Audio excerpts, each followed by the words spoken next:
Hey there, folks. I'm Matt Hansen, And I'm John Johnson. and you're listening to Planes, Trains, and Comic Books, the podcast where we discuss favorites we've reread, both classic and new comics we want to read, and everything else in between. And here's the comic we picked this week.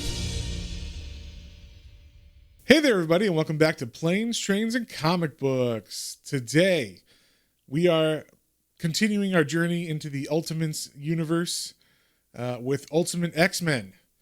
And John, like, you'd never really read this one before, right? No, this is one of the few Ultimate titles I don't want to say skipped, but I didn't like jump in on. As much as I like the X-Men too, like they're definitely some of my favorite Marvel characters. But yeah, I don't know. I think I put it next to that X-Men Evolution thing because the Wolverine, like some of the covers kind of look similar. Yeah, they kind of And I do didn't look quite like that. the look. Yeah. But then the look inside is a little different too. So Yeah, you judged a book by its cover, literally. I literally did. Well, hey, they should have amazing art or really crappy art sometimes. Hey, I'm gonna say that. How dare you say that this cover's not fine? I mean, it's not bad. No, that covers that one. No, yeah, the This initial cover's not terrible. It's like 90, or it's like, because this is from 2002, so it's got the 2002 like digital look, but I don't know. It's fine. They're just trying to update the X-Men, right? Well, some things don't need updating. Oh, okay. Tell that to this title. It sold a bunch of copies, John. Over 100,000, I'm sure. The X-Men were sprinkled in the other Ultimates comics that we've read, where I had read as far as like, because I got more into the Ultimates and Fantastic Four. But Okay. yeah, I hadn't sat down and read this one specifically. But I'm glad that we got into it because it was a good read. Yes, I agree. I was actually very pleasantly surprised. This one, not that I thought it was going to be bad, but like, if you've read the X-Men before, it could be by the numbers. And what I liked about this was it kind of made it like, it took all the things, instead of just redoing like the very beginning of the X-Men, like it took all the cool shit about X-Men and just sped it up. It put it all in one thing. So like, whereas Wolverine doesn't come in until like the late 70s, early 80s, they were like, well, fuck it, he's part of the team at the beginning. Like stuff like that. Like they just jumped stuff and put it all at the beginning, the cool stuff, And speaking of that, we start off with the Sentinels on the first page. Yeah. Killing people, just fucking murdering mutants straight up, like stepping on a kid and his dog because he's got mutant genes. And they say they're not pulling any punches in this comic. They literally show a person getting smashed. And his dog, and his little Toto dog. So yeah, and that's one thing. Like Mark Miller wrote this, and he doesn't really pull any punches. He's always looking for that bombastic, scene that makes you go like, "What the fuck?" So. Oh yeah, and he's got that onomatopoeia on the page of like getting squished, and then no blood, but the guy, he had a freezy pop or something in his hand, and that was red and spewed on the page underfoot. Kind of. Yeah, I gotta love that. I love it. It's good because it's still a Marvel title, so they can't go super hardcore. Like you said, it's not blood; it's a popsicle that has spilled on him, and then also gets squished on the ground. But he obviously just got squished, so there's no there's no ifs, ands, or buts about it. We should also say that the art in this is actually by both Kubert brothers, Andy and Adam Kubert. So yeah, as far as I know, this is the first time they've like done a book together. And we've seen, I think it's Andy when we read Wolverine Origin, he did that art. Okay. So some of it looks penciled, and that's the one that he did, I believe. And some of it looks a little more like, or some of it looks inked. I'm not sure which ones he did and which ones he didn't. But sometimes like there's these news, like whenever the TV's on, there's like this kind of pastel colored pencil look. And that for sure is Andy Kubert. Because that's what it looks like on Wolverine Origin. So But yeah, we're set up at the beginning of this with the Sentinels being a thing already, and they've been brought in by the government because of the terrorist organization known as the Brotherhood of Mutants. Like literally, they attacked. What did they attack? I can't even remember. It was like a Washington D.C. building or something.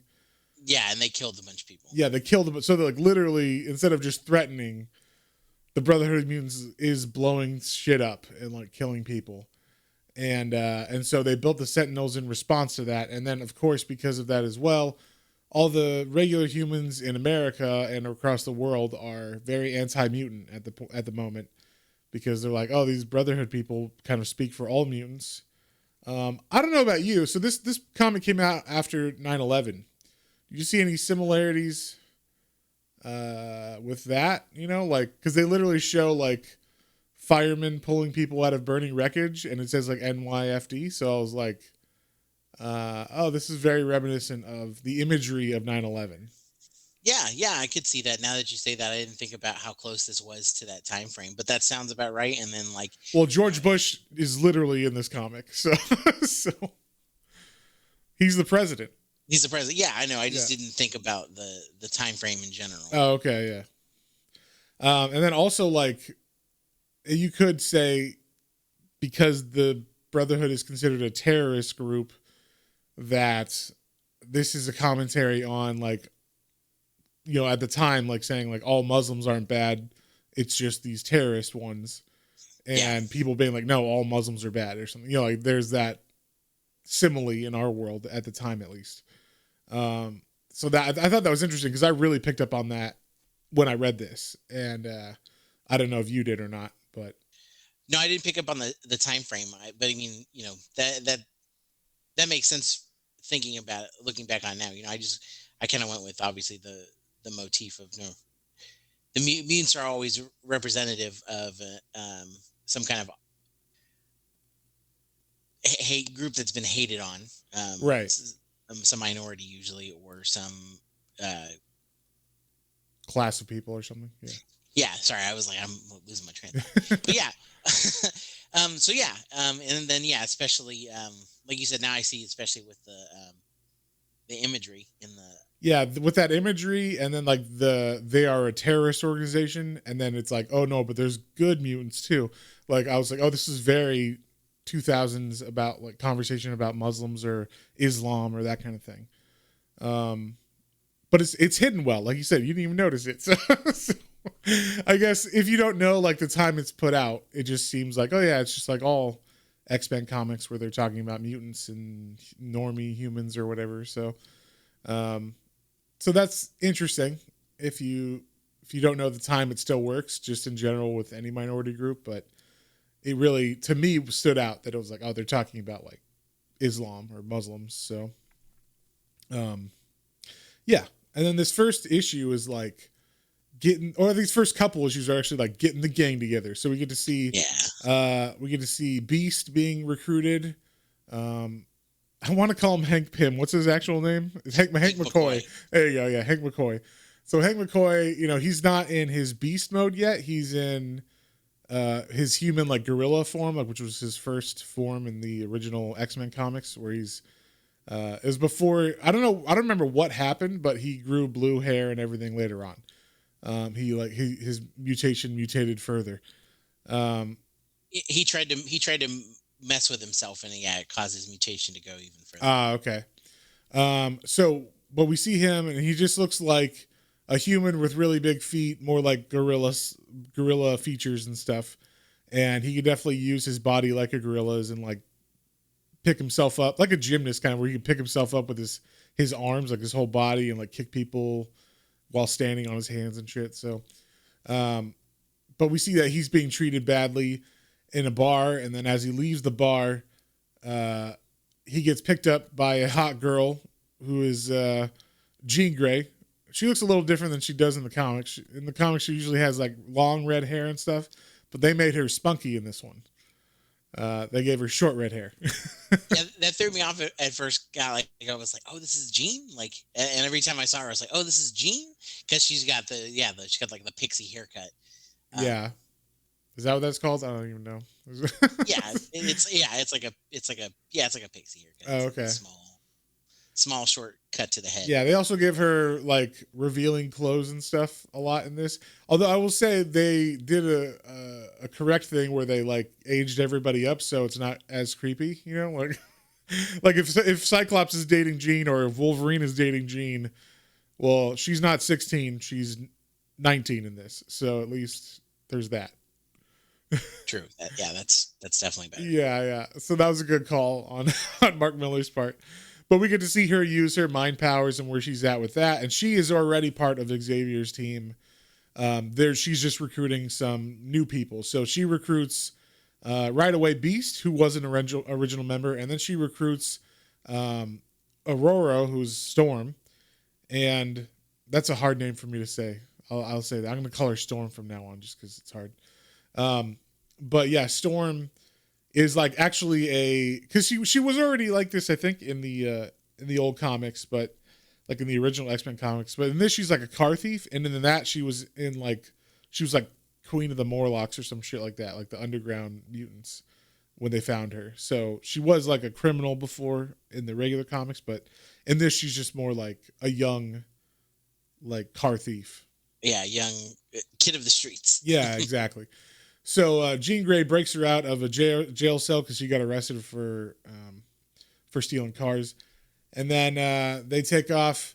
Then we see, and this is one I didn't quite understand exactly what's happening here. We see Colossus, and he's doing some kind of drug deal where he's like buying arms or selling arms to, I don't know. They look like some kind of organization, a mob or something, and then they get fired upon, and then of course you see his steel skin get revealed, and he starts crying, and I was like, why? But they kind of explain it like, oh no, my secret is now out to everybody. Like I guess he had kept it a secret prior to this, and this was like him getting sad because now he's gonna have to leave the city and everything, because everybody knows that. Like everybody saw it. I don't know who. Like everybody on the dock saw it. So including like the people he was selling to and all that stuff. So, but Jean Grey is there and says like, "Don't worry, I got a place for you, Peter. You can come over here." So he stops crying and then gives Jean Grey a big hug. I felt like everybody's gonna date Jean Grey in this comic eventually, because like she's so nice to everybody, and then like everybody kind of hits on her a little bit, and then she doesn't rebuff any of them. So I just felt like, oh, okay, I guess she's like everybody's gonna date her at some point in this ultimate line of comics. So now the team is Colossus, Jean Grey, Storm, and Beast, and then they get back to the house, the Xavier Institute for Gifted Youngsters. And I call them youngsters, but children is what it says on the sign. and Cyclops is already there, and he's like, "Hey guys, welcome to the team." And they give them uniforms, and we see them like walking through the school, and we learn about Xavier. So obviously we know the X-Men, right? But like, do you think this first issue was a good introduction issue? Like, we learn about everything, like we get the team, what their powers are. I think so, because like it didn't take too long to be like, you probably know this story, but let's run through this one more time, and it's all pretty quick. It's like, okay, there's this person, like it said their real name, and then like they're going to be their code name on the team, and then right, this is so Hank McCoy, he's going to be a beast because he looks like a beast, and so they did a good job of like getting us to this point in a really quick fashion. Without everybody, being like, oh, hey, we're buddies or whatnot. Like, right. Like, okay, yeah. Like this is, because I know that's like a big thing for you, especially when a team gets together. Are we best friends? Are we best friends now? And I get it, because that totally happens. But in comic form, I feel like they were able to do it well as far as like get everybody together. Not everybody's. Well, because not everybody's friends. Like no one's friends at least at first. Like Jean Grey and Cyclops are. They're dating, but everybody else is kind of still suspicious about this whole thing. Hank's like, why would we have like black suits, and like why do we have to have these stupid code names? Yeah, And they also gave them suits kind of like the movies to, I'm sure, make them look a little bit like the movie versions, with black spandex instead of like bright yellow and shit. Yeah, and what it was Cyclops was like, there's the materials made out of will help the Sentinels not see our like Yeah, X gene. that was the excuse they said. They said it's got Kevlar in it because it's like bulletproof, and it blocks the Sentinel's ability to see you as a mutant. So that's why you need to wear these suits. So it's not like, hell yeah. So it's not like, we just want to look flamboyant and cool. It's like, no, we want to protect ourselves with these fancy suits. So they all meet Charles Xavier, and I know I really like this like whole setup. Like I thought, it was really quick to the like you said, it's just quick. Like here's everybody, now we're together. And then even if you have read X-Men, I thought this was a good book, like first issue of a book, because the team is completely different. So you get to see this new dynamic that you haven't seen before. Colossus came in the late 90s or late 80s too. Or no, sorry, late 70s, early 80s. I think it was maybe even like 1980 exactly. He came in the team with Giant X-Men #1. So like, and then I think Storm was there too with that. So like all of these people are newer characters that they're throwing in like it's the beginning. And so you get to see this whole new dynamic of the team. And honestly, way more badass, I think, than the original team. I think that was kind of they went with like this is the team that most people like around this time know, because the 90s cartoon is super popular. These are the characters that everybody loves. Exactly. And these are like the most popular ones in the comics. So like, let's just get that as this is our ultimate line. Let's just get the cream of the crop together basically for our first team. Yes. And, go from there. Yeah. And I think they did a good job with that, but that made it so it still felt new to someone who already knew X-Men pretty well. And then, so they start speaking to Xavier. He's telling them about the Brotherhood of the Mutants and Magneto, who controls them, and how they live in the Savage Land, and how he used to be part of the Brotherhood, but probably before they were called the Brotherhood of the Mutants. And he used to work with Magneto, but then Magneto did not like Magneto wanted to overthrow everything, and he did not. He wanted to work with the humans. So Magneto was the one who actually paralyzed Xavier in this by like shoving a metal spike through his spine, I guess, when he disagreed with him or tried to leave the island. And so that's how Xavier got paralyzed, which I thought was pretty fucked up. And he's still like, Eric's my brother. I'd be like, fuck you, man. You paralyzed me. Yeah. So, and then he shows him Cerebro and everything too. And that's how he's found all of them. And so that's how Jean knew where to go to find these specific ones. The next one they target, because he says, oh, there's one more I want to get for our team. Let's go get Iceman. I found him on Cerebro. Here he is. His parents have like abandoned him and he's on his own. So this is the first mission of the team. They go out to get Iceman and recruit him. And so they go to Times Square in New York. And because even though they're shielded from the Sentinels, Bobby Drake, who is Iceman, is not. And he's not Iceman yet. They haven't recruited him. But Bobby Drake is going to become Iceman. And he's on a bus. He's running away. And the Sentinels show up. And they just start murdering. I mean, I don't know how they could avoid murdering people the way they attack the bus. They like pick the bus up and just shoot it and tear it in half or whatever. Like, they go with a little like no humans like murdered afterwards or whatever. But yeah, they say that, but yeah, I don't know if their programming is telling the truth there because it doesn't look like it. It's like in Terminator 2 when he gets that Gatling gun and then he like starts shooting all the cops, but he's shooting the cars only. And even though there's like hundreds of cops out there's no ricochets or anything that hurt anybody.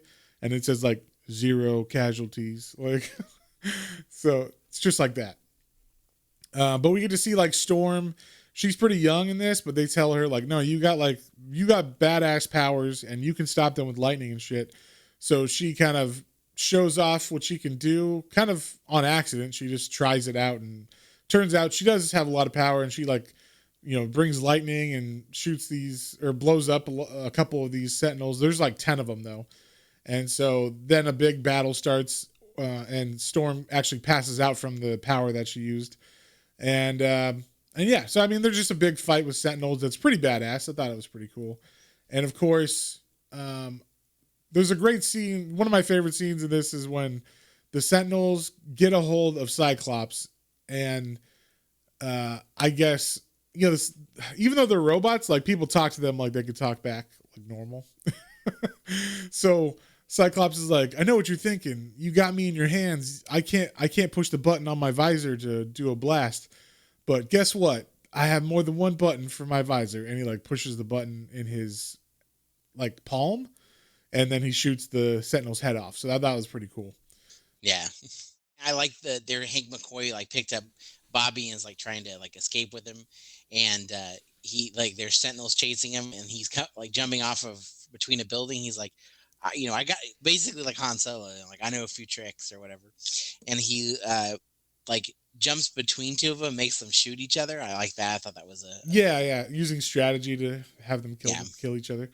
And then so finally, once Cyclops blows that one's head off, it's falling down. I think it's the last one. And Bobby Drake has to use his ice powers to stop it from falling and killing a bunch of people. And everybody on the team was like, wow, good job. But all the humans that were about to die are like, get out of here, you goddamn mutant. You suck. How dare you almost save us from certain death? So, or how dare you save us from almost certain death? And yeah, so they run away. I do appreciate. We see in the panel where they run away, them running down an alley, and we see a police officer just shooting after them, just like straight up. No problems with killing anybody there. So yeah, that's like the setup for this issue is just that team getting together, and then we see a bit of Magneto down in the Savage Land, and he says at the end, like, we need to kill Xavier. Bring me the Wolverine. And then we, the Wolverine, we need to give him an assignment. And so, like, okay, Wolverine works for Magneto in this book at first. This reminded me of Tommy in Power Rangers. He's a bad guy at first, but he's the coolest guy with the cool long hair. And that's right. I didn't see that coming. I didn't see him being Magneto recruiting him first. Yeah. So that's where the next issue starts, is Wolverine, moving, or I guess arriving at JFK International Airport. And he gets, like, immediately as he gets out of the airport, he's walking with whoever's picking him up. Like, I assume it's some guy. Like, he's called Xavier and said, like, hey, you know me, the Wolverine. I know you know I'm an assassin, but guess what? I like the cut of your jib, Xavier. Like, I want to go to your side. And so that's what he's there and under pretense for. And but this guy who's been sent to pick him up, I don't know if this guy's a mutant or anything. I don't think he is. I think he's just a human. Xavier's been like, go pick up this guy. And so he's showing Wolverine to the truck that he brought there. And we see there's already like government agents and shit on the roof ready to take Wolverine out. And they just open fire and shoot the human that he's with and shoot Wolverine and capture him. It doesn't kill him, obviously, but if you put enough bullets in Wolverine, he does have to recover. So his healing factor is not immediate. Yeah. And then we cut to all the X-Men learning their new powers and not new powers, but learning to work as a team with their powers and training and stuff in the Danger Room. And I like that the Blackbird in this is a B-2 bomber. It's got the stealth bomber style look, like that triangle instead of the Blackbird. Although the Blackbird is way cooler looking, I will say that I guess again the kind of like towards the main '90s cartoon one that's kind of similar in a lot of the comics too. That one's kind of like modeled like the SR-71 a bit. Oh, it looks like the Blackbird. Basically, right? Yeah. Is that the SR-71? I don't know what this. Yeah, SR-71 Blackbird. I'm sorry, John. I don't know all this plane lingo. Well, if you knew, no, I'm kidding. No, there was a period of time like I really liked. I liked like World War II and I liked aviation a lot, and then I was in like JROTC Navy, so learned a lot about ships and planes and. There you go. It's like, oh, that's cool. Were you gonna join Top Gun, John? I I was until I was found out I was too short. Are you? Oh, that's not true. Tom Cruise is short, and he was in Top Gun. Exactly. So anyway, back to the comic. So the team finds out that Wolverine has been kidnapped by the government people, and they have him in some truck, driving through New York. They're going to Canada, and Wolverine wakes up and he's like, "Oh my God, it's you, Wraith!" I didn't know who Wraith was. That's not a character I know from X-Men. Yeah, I didn't know either. They said it were with Weapon X, so I was like, oh, Yeah, it's Colonel Wraith. So I was like, okay, is that like their version of Stryker. Stryker? Yeah, I don't think so. I don't think so. I could, because the next volume is called Weapon X. I can't imagine they would waste Stryker on this character, but yeah. So they have Wolverine in an adamantium cage, and so he can't get out, of course. And then, but Wraith is like, what we'll do to pass time while we're driving to Canada is we'll just like shoot Wolverine a bunch. Isn't that fun? And then he talks about how when they used to work together in Weapon X, they used to torture him like every night for funsies. So they would shoot him, or the whole battalion would like light him on fire or whatever. They would just, and I guess Wolverine would just let him because he was brainwashed and shit. So they would like do that, then wipe his mind. He wouldn't remember any of it. So like, yeah, that's the trauma or whatever that Wolverine's gone through in this. But of course the X-Men show up and they break him out after like a big fight. And luckily, Wolverine actually like gets out of there on his own, or like once they open the cage, he just jumps out, grabs a motorcycle, and chases down Wraith, and makes him crash his Jeep. And then Wraith is about to be killed by Wolverine, but the team stops him, and Jean Grey says, like, "Don't do it, Wolverine. You're gonna become like them if like basically humans are gonna think." We are what they think we are if you do that. So she convinces Wolverine not to do anything. Actually, no, he's gonna do it, and then she like knocks him out. She like throws him across the woods and hits him into a tree or something and knocks him out. And then they let Wraith live. I was like, really? You're just gonna let him live after that? I guess she doesn't know what he did to Wolverine. Over and over and over again. So, but yeah, that's how that issue ends with like, okay, they've recruited Wolverine and brought him back to the base, or at least they've knocked Wolverine out and brought him back to the base. He isn't quite recruited yet. But we do see that right away on chapter 3 opens with Wolverine killing all the X-Men. So like, it's just him fighting Cyclops and then like turning Cyclops' head and making him shoot Jean with a laser beam. Then he snaps Cyclops' neck. Then he goes after, or then Beast tries to stop him, but he stabs Beast with his claws. And then he cuts up, not Cyclops, Colossus with his claws, because whatever Colossus is made of is not as strong as adamantium. So and he also kills Storm. And then it turns out when he's about to kill Xavier that they're in the danger room, and Xavier's like, wow, you don't have to kill you don't have to kill us in the program. It's just to train like for funsies. And he's like, oh, right. I'm not used to that. I'm used to having to murder everybody. And then we get a very dative joke in this too. He's talking to Beast about how awesome this like hologram danger room is, and he's like, are there any over 18 versions of the hologram deck or whatever? And Beast is like, oh, I'm working on it. Like, I'm getting a program for Brittany and Christina going, meaning he's gonna have some kind of adult content with Christina Aguilera and Britney Spears that will be available to the guys, I guess. Yeah.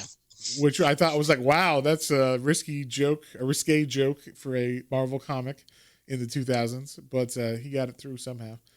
Maybe because they do say like over 18. They don't say anything like explicitly sexual necessarily. They just mention like Brittany and Christina program and over 18 version.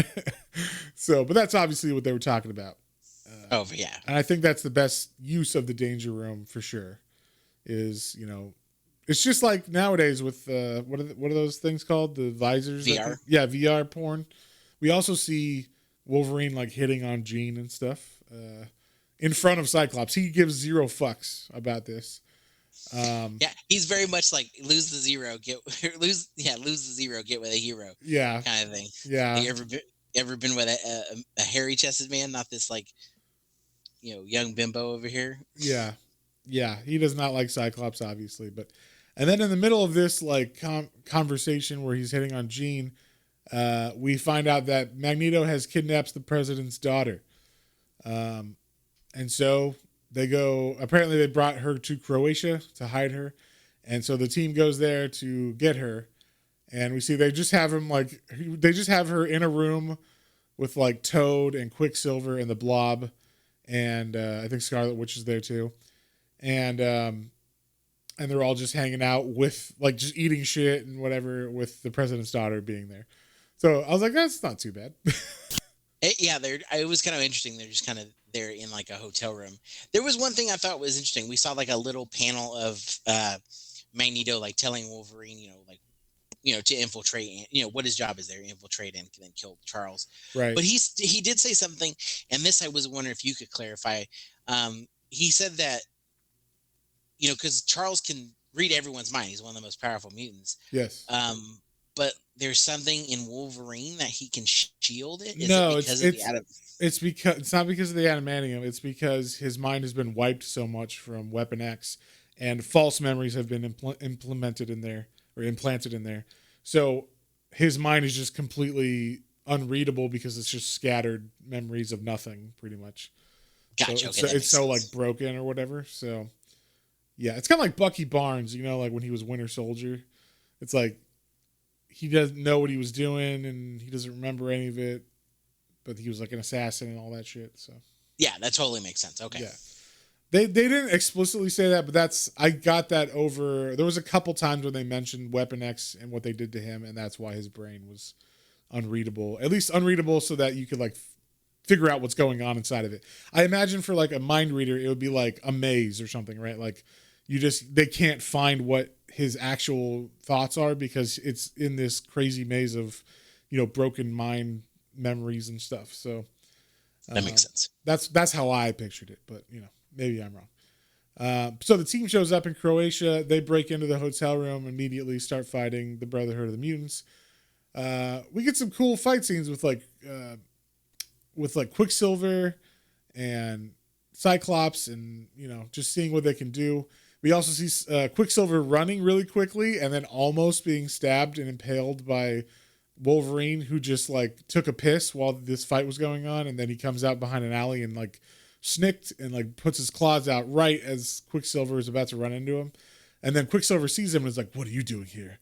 And obviously Quicksilver doesn't really like him that much, but he does know that Wolverine is there to not be part of the team. He's there to assassinate Xavier eventually. So they do. Do they actually get the girl? I can't remember if they actually get the. Yeah, they save the daughter. They save the daughter. Yeah, Beast saves no, Wolverine. I'm sorry. Wolverine grabs the car that she's in and drives off a cliff, and then the B-20 or the B-2 bomber, opens its door underneath it, and the car flies into it. So they do save the president's daughter. Luckily. Yeah, and I love when he get inside and he's like, "You ever seen someone get saved like that?" He's still hitting on Jean every chance he gets. Every time, yes. Yeah. But Beast does get hurt pretty bad. Yeah. So Beast was actually injured pretty badly in this, big battle. Because it was against the Brotherhood of the Mutants. They're not pushovers. So he actually is like his body's in a bunch of rubble that's burning, and Aurora finds him, and then they take him out of Croatia, but not before Cyclops actually gets shot, because the townspeople, now that the Brotherhood of the Mutants leave, they begin shooting at them because they're like, "Get out of here, you freaks. You caused us all this stuff." And they're like, "No, it wasn't us. We saved the president's daughter." And they're like, "No, you didn't. We don't like you, you fucking freaks." So they actually shoot Cyclops, and that's where we learn that the suits are bulletproof too, not just sentinel blocking. And so as they're fighting, all of a sudden a train falls down in the middle of the square and blows up, and I imagine kills a bunch of people because there's a bunch of humans underneath these train like bridges that he brings them down. So Magneto actually lifted this train in the air, brought it down. He gives a big speech about like, why do you care about these people? They're fucking losers. They don't like you. And then, you know, he just walks away. He's like, he walks away into the mist like, you know what? Like, no one tries to stop him either. I thought that was pretty weird. There was no like fight there either. Well, I think he realized like they're kind of injured too anyway. So he's like, you know, y'all, well, I don't understand why he doesn't fight them, but why don't they try to fight him? Because half of them are injured. They're not at full strength. All right. They gotta regroup. All right, I guess so. Cyclops is the leader. I get it. That's true. He did get shot, so maybe he wasn't feeling up to it. So anyway, they let Magneto go after he like murders a couple people in Croatia. And then we come back to the Xavier Institute for Gifted Children, and we see Beast is under medical surgery. He's getting surgery by Jean Grey and Professor Xavier, and they're doing it like, you know, telepathically with like needles and knives and shit. So, and then like I love like is it Wolverine or Cyclops? It's like it's a Colossus who's like, how are they doing that? And then because like they're not surgeons. And then they're saying like, oh, it's like they basically have all the surgeons in the area, like within 50 miles or something, that they're feeding off of. So they have all their knowledge while they do this. So they're the best. They're the best surgeons in the 50-mile radius because they have every surgeon's knowledge. I thought that was kind of cool. Yeah, definitely beefed up his stuff, like his powers, at least from the, you know, if you compare it to the first issue of X-Men, the original X-Men. But yeah, so. Then we see they gave Beast some kind of fancy treatment that was like not approved by the FDA, but they're like, he needs it. And we think this will work. And there's only like a couple animals that have had weird reactions where like their fur turns blue. No big deal, but that happened to like 0.001%. So no, I'm sure it won't happen to Beast. Which of course we all know that does happen to Beast. So this is what probably, are you talking about? This is obviously the catalyst for his transformation later on. Because even when he wakes up, all of a sudden his hair is blue and shit. So, and he's like, what's going on? But he's not all hairy all over his body. It's just his hair turns from black to blue. And then we see Wolverine walk in as Jean Grey administers the last shot or whatever to Beast. And then he's like, want to go for a walk, toots? And then, he takes it for a walk, and he's walking around shirtless with just a vest on, like a leather vest, as you do. It made me think of like Stone Cold Steve Austin. Yeah, like straight up that is what he's wearing. And he's walking with Jean Grey, and they're talking, and then he's like, she asks him like, are you really here, you know, to be with us? Like, are you actually on our side? I never know. Like, I can't really trust you. And then I can't remember exactly like what is said, but she's basically just like, I really, really wish I never met you. And he's like, so how come you find me so attractive? He just says it. So how come you find me so attractive? And she's like, I wish I knew. And then bites her lip. And then the next panel is them making out. And they're like in this garden, and Scott can see them in the window as he looks down on the garden. He just happens to be walking by and sees them making out. But Wolverine knew. He turns around and sees that Scott was in the window, just like he knew it was going to happen. So obviously Wolverine is plotting, and Colossus then goes down and has a big fight with Charles and says like, I don't know about this whole thing. I think I'm leaving. Because Scott goes down and has I'm sorry, who did I say? You said Colossus. I'm sorry. Scott goes down and has a fight. And is like, I'm leaving because, you know, his girlfriend is just making out with someone else. And well, I was going to say, he's testy because like, his girlfriend's making out with someone else. But he's like, yeah, I just don't know. Well, he was kind of moved by Magneto's speech at the end there, you know, the last battle they had.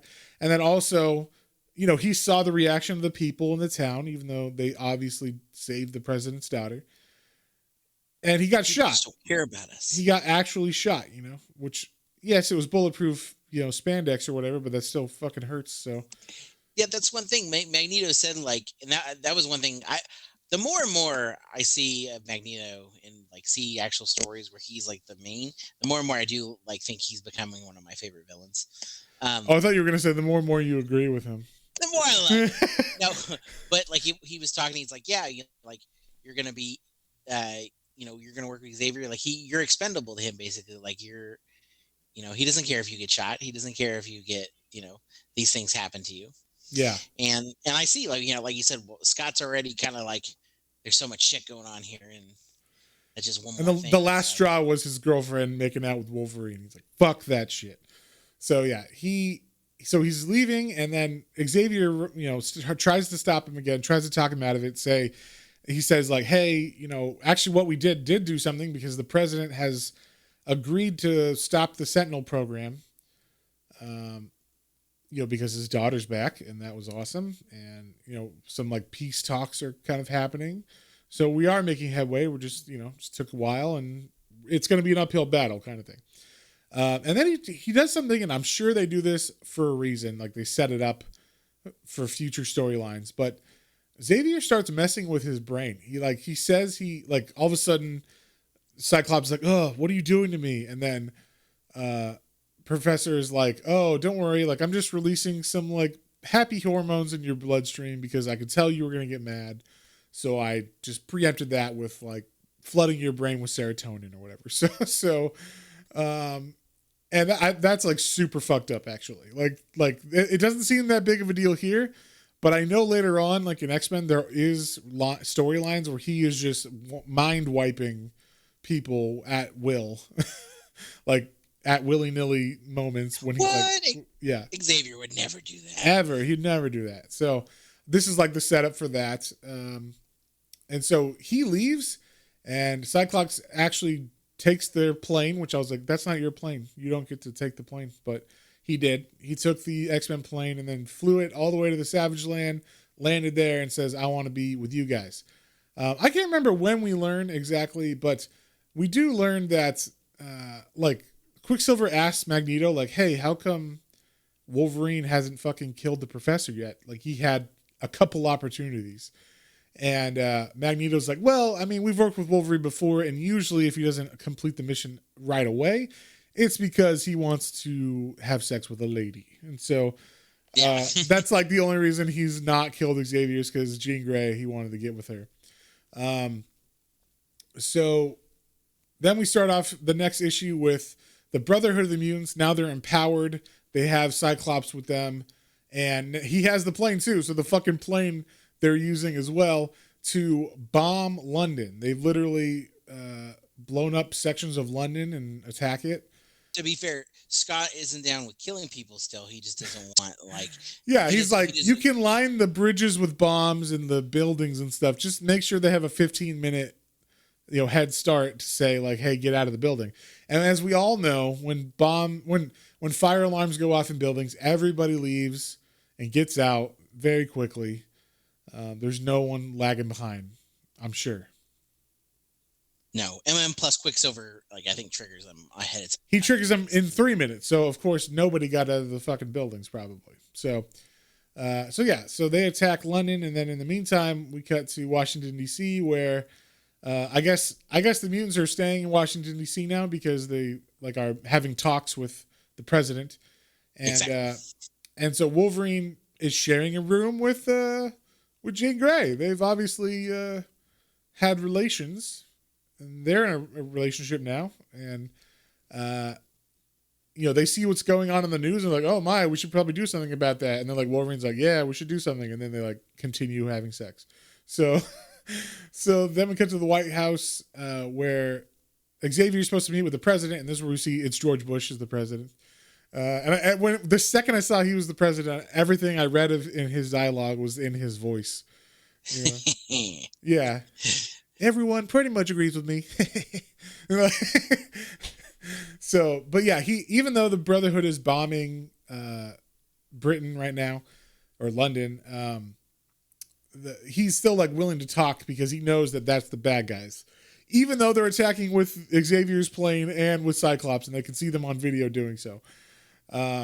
So And then at the same time, he was going to have talks, but then once that bombing happened in Scott, they saw the plane go there. They were able to figure out exactly where the Brotherhood was hiding in the Savage Lands. Like yeah. So exactly. because Scott took the Xavier's plane or the X-Men plane to the Savage Land, the president was like, "Well, I'll still talk to you about the normal. You know, we're not going to have Sentinels just go around killing people randomly, but I have to send the Sentinels because we tracked your plane to the Savage Land and we know that's where the terrorist organization is now. So we're going to send the Sentinels there at this moment and just destroy everything." So they do that. The Sentinels get released. They start heading to the island, to Savage Land, and uh, and at this time, like they get back, Cyclops and the Brotherhood. They get back, and then Cyclops is like, "I need to talk to you, Magneto. Like, what the hell? You said this wasn't going to be like a killing mission, but obviously people died, and like I'm not cool with that." And Magneto tries to play it off like, "No, it's fine. Don't worry. Like Quicksilver, he's just he's a fast guy. Like his heartbeat beats like 25 times a second. What are you gonna do? It probably felt like 15 minutes to him, but it was only 3 minutes to us." He tries to write it off basically. But then he says something weird, which is also like foreshadowing, I'm sure, for like the future. He says to Cyclops, "Hey, tonight when we like hang out at the dinner that we're gonna like celebrate what we did, would you mind like calling me father in front of Quicksilver? That would be cool." And like I assume Cyclops was like, "Yeah, I guess so, weirdo." It's weird, but all right. Yeah, sure, why not? So that's like, and you can see it's like a sinister look on Magneto's face as he says this. So it's like him trying to piss off Quicksilver. And then we see Quicksilver and Scarlet Witch are talking, and they're brother and sister, if you didn't know. And they're also the children of Magneto. So they're talking about how much, or Quicksilver's talking to her about how much his dad hates him, and how like Magneto thinks that they're like his only, like the one time he had a weakness with a human is when he had sex with their mom, and then gave birth to them. So they're a constant reminder of his weakness, stuff like that. And that's obviously why like they're why Magneto is trying to manipulate Quicksilver. Like he wants him in his control at all times. So then the Sentinels arrive and begin murdering everybody in this fucking place. Like literally just tearing down all buildings and everything. And I thought this part was cool, but I wasn't exactly sure how this happened. So the Sentinels have been made, they say, of chromium in order to not be magnetized, right? Because chromium isn't magnetic. But somehow Magneto is able to lift them off the ground and like take them apart. So the only thing I could think is maybe their outer shell is magnesium, but their inner shell isn't, or their inner stuff isn't, or chromium, I mean. So yeah, It's got to be, because he said he's able to like rewire them, so it's got to be like, yeah, the internals. And I guess they figured if they had a shell of that, he couldn't like see through that. But he is the master of magnetism. Of course, there he can feel the metal inside of them. yeah. So what he does is he rewires them to only attack humans. So and then he sends them to Washington D.C. So or actually he sends them to America, but I guess they go to Washington D.C. first. I love this because Scott's like, no, what are you doing? Like, you can't do this. He's like, you're gonna basically, genocide people. He's like, oh, we're just starting with America, and he's like, well, you're as bad as Hitler. He's like, yeah, Hitler was Hitler was a I don't know. Hitler was one of them, is what he says. Yeah, Hitler was one of them. So Yeah, yeah. He's saying like, no, I'm not one of them. I'm protecting us from Hitler's, is what he's saying. Which I mean, to be fair, they are trying to exterminate all mutants. So hey, if Jews had superpowers in World War II, do you think Hitler would have been around for a long time? I don't think so. If Magneto hadn't been a child in World War II, yes. Things would have been different. Yes. They actually do have a scene where they cut to a concentration camp of sorts, but they don't really reference World War II because I guess that would make Magneto fairly old at this point. He would be at least like 70 or something. So, but no, he would have to be, like 70 or 80 at that point. So, Yeah. So then Cyclops is like, no, we can't do this. And he pulls out a little beacon and he pushes it. And it turns out that it talks to Xavier. And he's like, hey, Cyclops or Professor X, this is Cyclops. We've got a situation here. So then we start the next issue with Jean Grey. I guess Wolverine has just told her that he was sent there to kill Xavier, but she's so good in bed, I'm assuming. he is so smitten. Yeah, she changed his mind, basically. Yeah, she rocked his world. She knows how to lay it down, and she convinced him otherwise, we'll say. She convinced him that Charles Xavier is the way to go with her body. And but he's like, I don't understand, babe. Like, I just told you I changed my mind. You changed my mind, and I'm on your team now. Yeah, I was here, and I lied at first, but guess what? That changed when I met you. Yeah, she's beating the crap out of him with her psychic powers. And he's like, I don't understand, babe. What's going on? Yeah. But then Xavier stops that fight and says, like, hey, you two, stop fucking and get over here. There's Sentinels coming. It's bad. So then we come back to Savage Land and we see Scott Summers is trying to figure out how to get to, America in time because he's super far away and he's only got the one plane and he's already behind the Sentinels who are probably flying at the same speed the plane would. So he's not going to get there in time, he thinks. So he has Quicksilver run him there. Is that correct?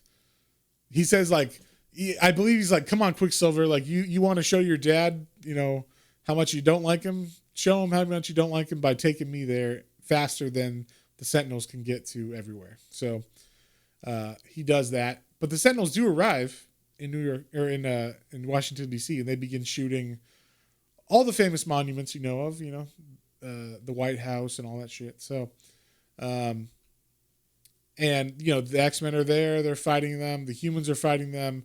But the X-Men are fighting them even though they're not really killing X-Men now. They're not killing mutants. They're killing all these people. So it doesn't look like the Sentinels are even trying to fight back with the mutants. Now they're just trying to kill people more. Yeah, because it looks like Storm's like blasting him and that one's still like, I'm going to stomp on these people. Yeah, like he doesn't care about the mutants attacking him.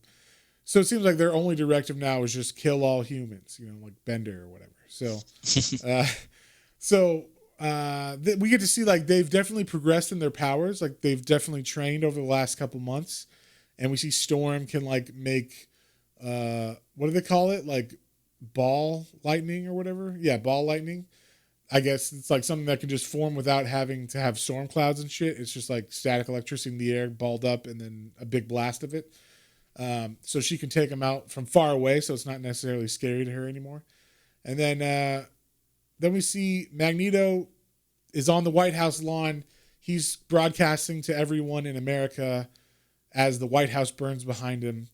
And he's saying, like, look at your president. I made him lick the dirt off my boots. And, like, we see President George Bush is on his knees on the grass, and he's, like, in a fetal position, and he's naked in front of Magneto as Magneto burns an American flag, and the White House and everything next to him. So, yeah. And then he brings a car down. He's going to kill the president on live TV. And right as he does that, all of a sudden the car splits in two. I thought this was a really, really cool shot. What do you think of this shot, John?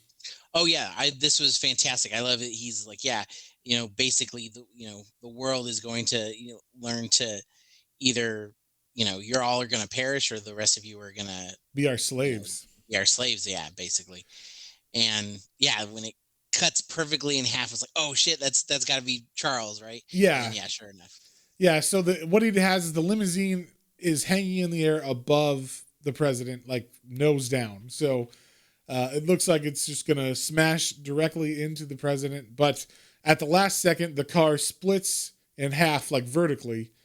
And like basically the shell comes off of the chassis. And then they split far enough so that it doesn't hit the president. It lands on either side of him. And that was, like you said, Charles Xavier using his mind stuff on him. And then, Magneto and Xavier start fighting. And obviously Magneto is protected with his helmet from Xavier's mind stuff. So right away, Xavier's knocked to the ground out of his chair. Magneto's like, I'm going to do more to you than just fucking break your back this time, Charles. I hate you. and they have this big like thing, and then right when Magneto's about to kill Charles on live TV, Wolverine sneaks up behind him and stabs him through the chest, and then there's a couple of other finishing moves where he stabs him a couple more times, like he slashes him in the chest a couple times. So, um, and then Magneto's not out though. Like I'm not quite sure how Magneto survives this. Literally, he gets stabbed like in the middle of the chest, like where his heart would be. Then he gets slashed across the rib cage with the adamantium claws a couple times, and then like Magneto's able to take, I don't know, like a metal cylinder and shove it into his back and like knock him out. Shove it into Wolverine's back. Yeah, Wolverine's back and knock him out. And so that at least stops that. But he's bleeding all over, like, so it's like you died, right? Like 100%. And then we see Magneto says, like, I guess he does like a flash of something right when right when he sees like he's gonna lose, like he's gonna die. Magneto's like does some finishing move. We don't really know what it is until we see all of a sudden all the nuclear weapons in America, like he has tapped into the network that controls them and he has launched them. So all these nukes are going to get launched.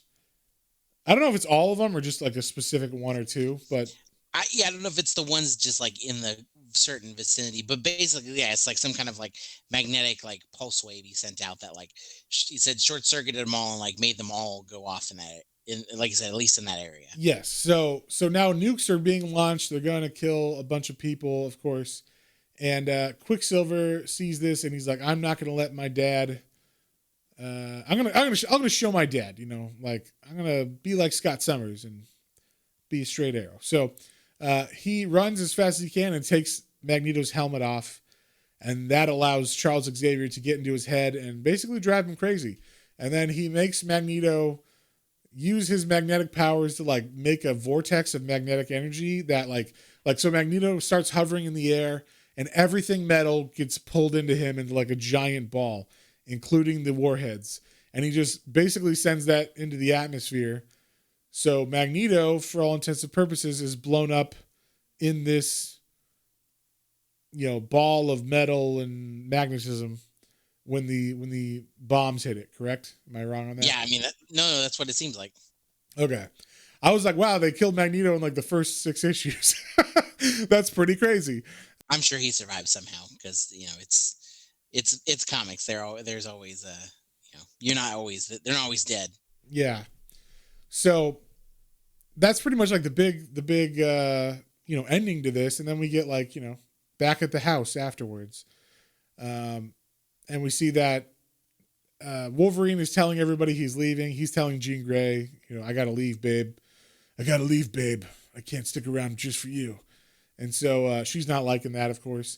And Scott Summers is very happy to hear that Wolverine is leaving. But it seems like everybody's, you know, very happy.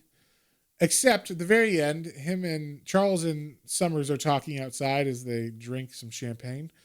And Charles says, like, oh, there'll be plenty of other times like what we just went through. After all, eliminating the Sentinels, opening the door to Magneto's Brotherhood, and gaining the trust of Homo sapiens was just phase 1 of our little master plan.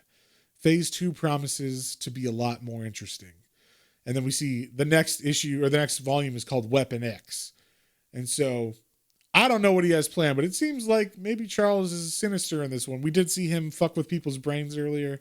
So maybe he's not on the up and up like he was in the first original X-Men comic, you know? Yeah, I love that we got this right at the end. It was just like a perfect little like breadcrumb of like, oh fuck, what the hell? Well, not only the two things, right? We have that, you know, reveal of Xavier having some master plan, which is sounding sinister. Then we have next Weapon X. Well, fuck, I want to know what this world's Weapon X is like, you know? So like like that, it's just like two good things that make you instantly want to read the next volume. So that was Ultimate X-Men. And with that being said, John, what would you give it and what did you think? I liked it a lot. Like you said, the initial cover art threw me off a little. I wasn't as like fond of Wolverine's look. And like I said, maybe that was a little bit of bias to me. Like I said, I love the 90s You're X-Men. judging a book by its cover. You don't do Yes, that. but I didn't like X-Men Evolution, and I didn't like some of the changes in that digital art. But then, like I said, once I got into this comic, I liked it. Like I was fine with everybody's character designs were pretty similar. It still felt very true to the nature of the characters and whatnot Yeah, for in sure. general. Even with the little tweaks Um, of like Xavier being evil and stuff, because he has been evil later on, or at least not evil, but like he's doing stuff that you shouldn't do if you're a good guy, like fuck with people's minds and stuff like that. exactly. Yeah, like both him and Magneto are gonna try to do something for the greater good. Magneto just happens to be the greater good of like mutant kind, and Xavier's like, oh yeah, I want to do this for everyone. But that always puts somebody out on the edge. You can't please everyone. Right. Yeah. Or help everyone. So yeah, but I like that. Like I said, like the end breadcrumb of like they're in the sunset and it's him and he's like, Scott, you're the leader. Like we did good, kid. Like that was great. We took out Magneto and like saved the day. Oh, by the way, yeah, like that was just phase one. I love that. The ending really like stuck it to me Yeah.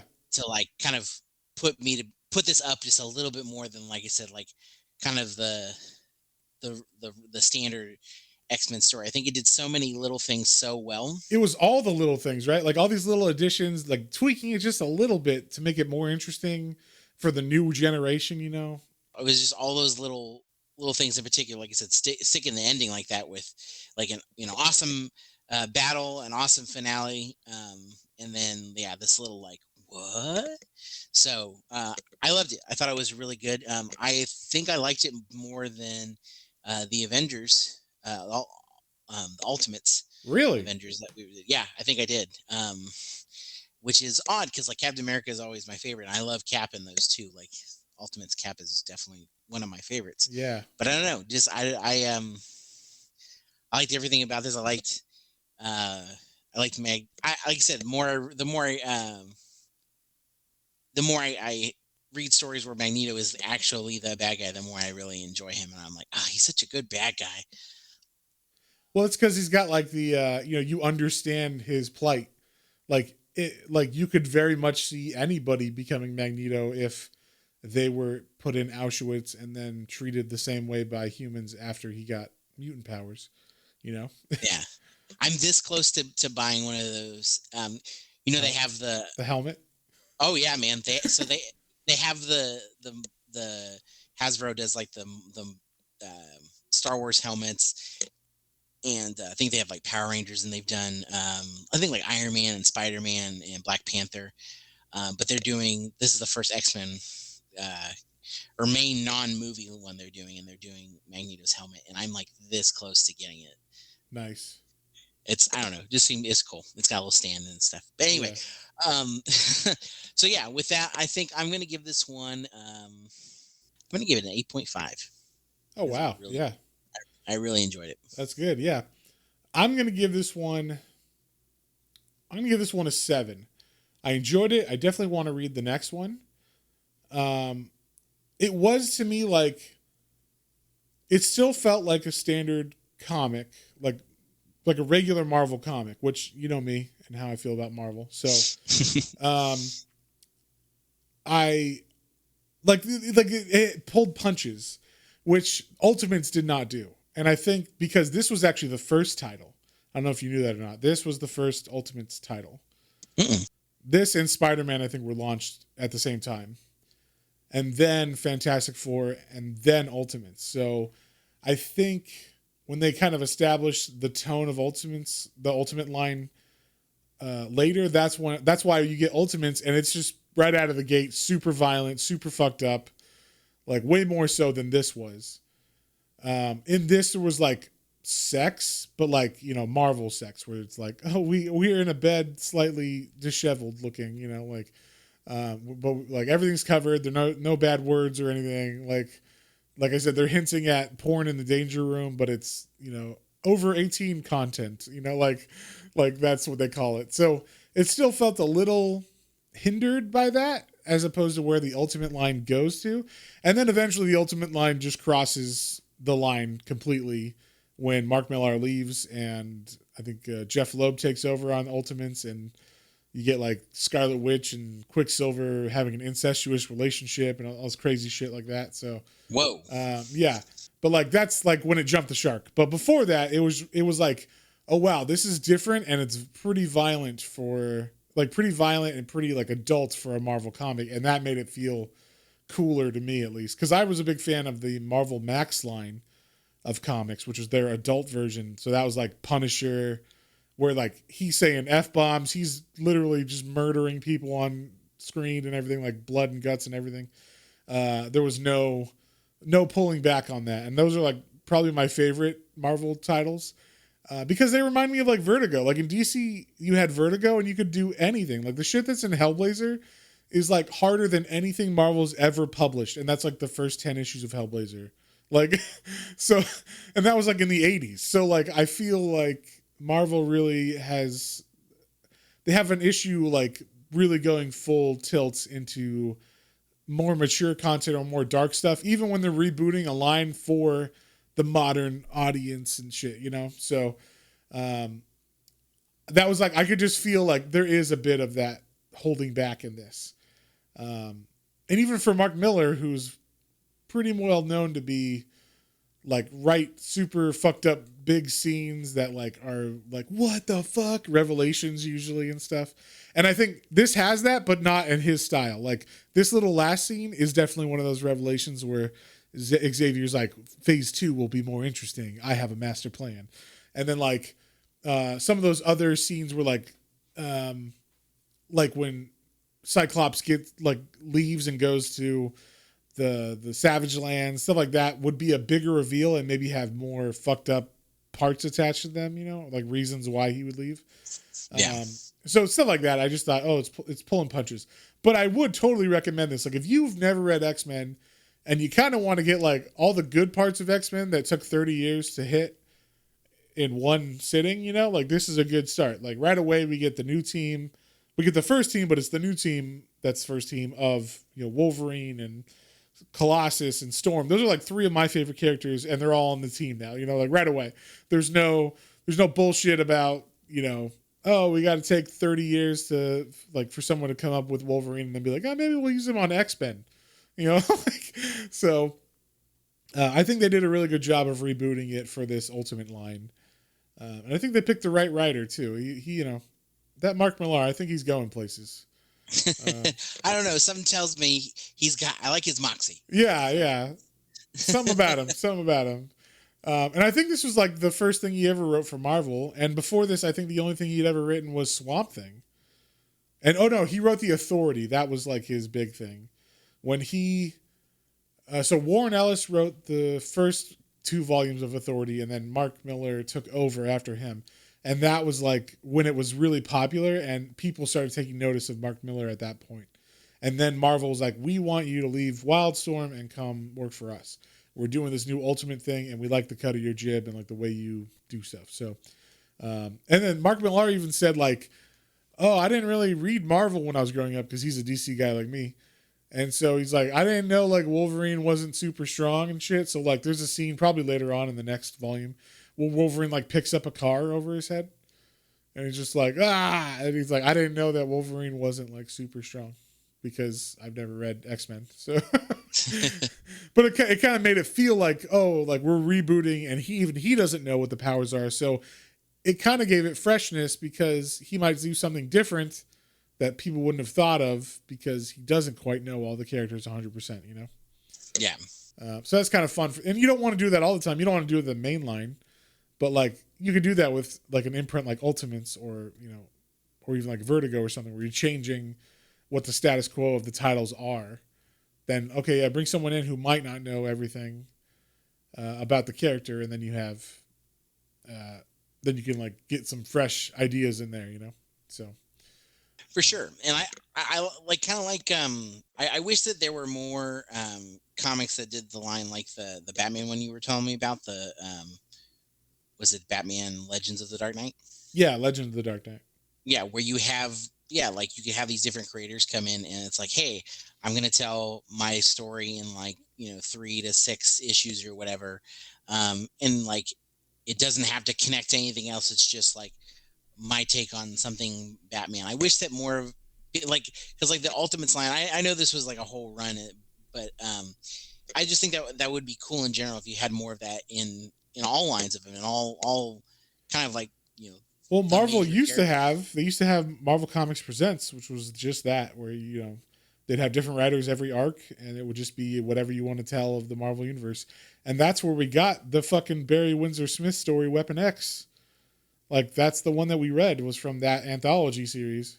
I forgot that was an That was anthology. he made that up. He made up what Weapon X was, what happened to Wolverine there. That was all his mind, and And it was now for it's that. Yeah, and now it's canon. and yeah, now Marvel's like, that's a good idea. Yeah, exactly. So like I think those really let people be creative, and I think you're right. It would be cool if they had those, but people. The problem is anthology series like that don't really sell too well, unless you have like really good writer teams and artist teams on them. So um, that's the problem is they don't want to pay writers and artists for that kind of stuff. So You're telling me that these companies in comics and in TV and in movies don't want to pay their writers or well, artists? John, if you think about it, You're, they're all the same company now. So it's that's true. WB and Disney who but you can't have comics writers in the strike because they're not part of the WGA. And then also there's a weird thing with comics, like if writers were the comic writers were part of that, well then where do the artists stand on that? Because there's no artists in that guild. So then you have to have a separate organization that the artists are represented by, and there's like a whole there would be a whole thing.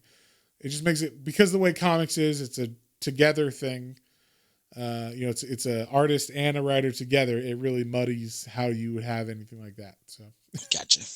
yeah, but yeah. So I give it a 7. You give it an 8.5. We both recommended though. So if you have any inkling to read, an X-Men book where you don't quite know everything, you just know some characters. Maybe you watched the animated show when you were a kid.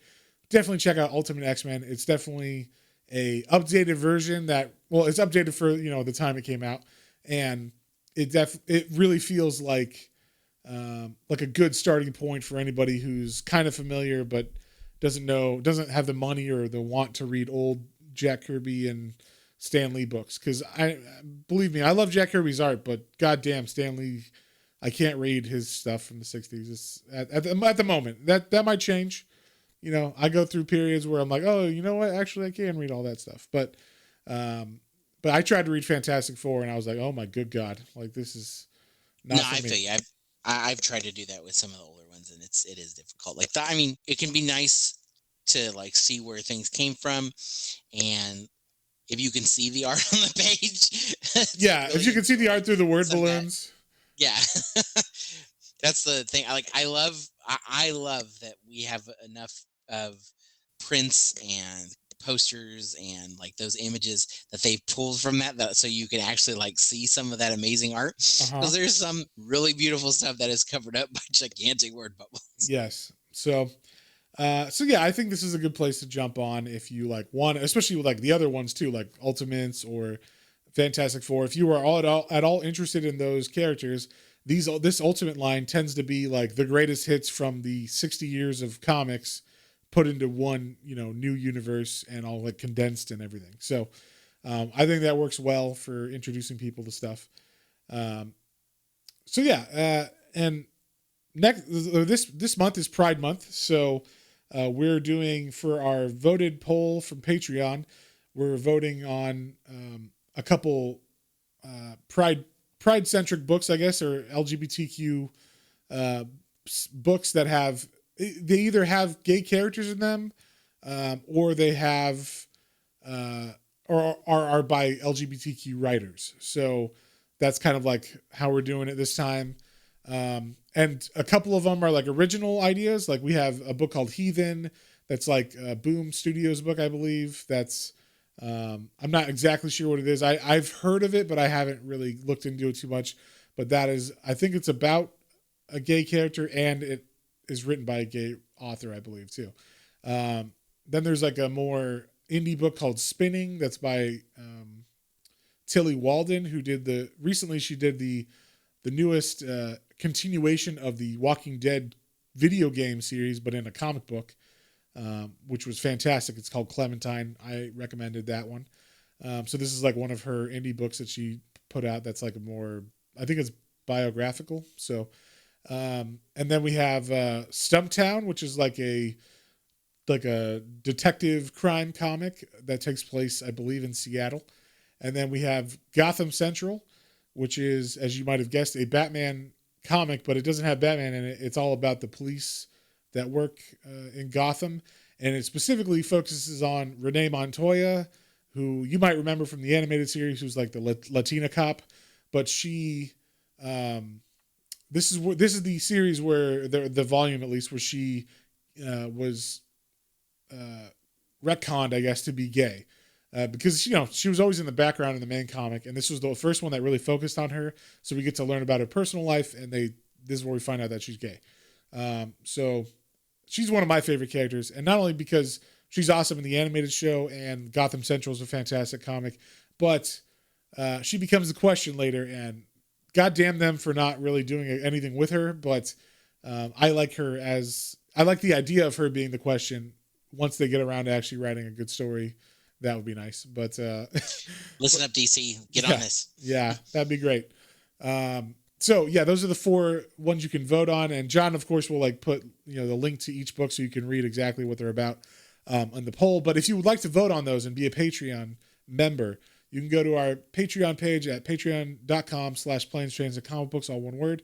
And you can sign up there to a couple of different tiers that we have. And once you're there, once you join, you can vote every month on our second episode, and you get an extra special episode, an exclusive episode just for Patreon members.